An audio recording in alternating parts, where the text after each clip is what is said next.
શિવોહમ, આઈ એમ lord Shiva. જો હું શિવ છું તો શિવ તો મૃત્યુનો દેવતા છે, તો પછી સંસારમાં કેવી રીતે રહે?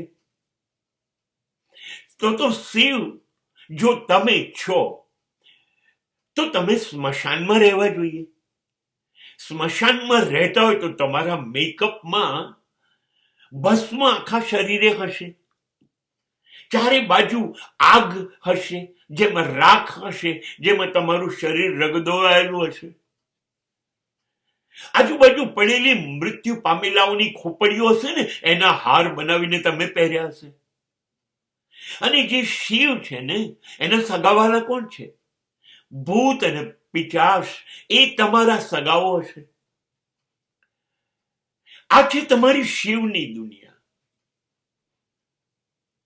જેને સમાજ સહન નથી કરી શકતો.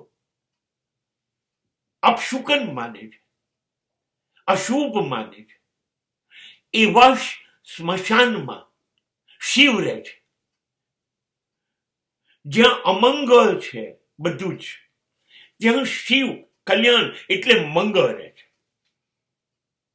તો તમે શિવ ક્યારે બની શકો? જ્યારે તમને ખબર છે તમારું શરીર રાખ બની જશે.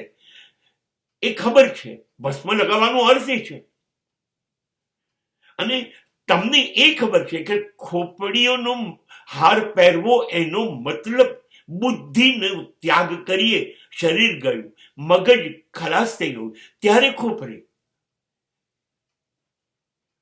મગજનો ત્યાગ, શરીરનો ત્યાગ કરીને એની પર ખબર છે હવે હું રખિયાત થવાનું.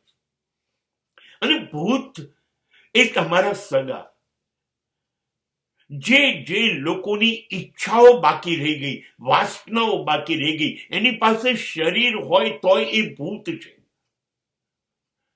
આપણા સમાજમાં દરેક ઈચ્છા પૂરી કરવા માટે દોડતા માણસોને સવારથી સાંજ જોઈએ ને, એ ભૂત છે, એ પિશાચ છે.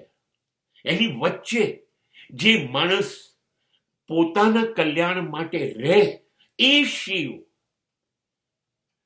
સ્મશાનમાં પોતાનું જીવન પસાર કરે, મતલબ મૃત્યુ એ જ એનું જીવન.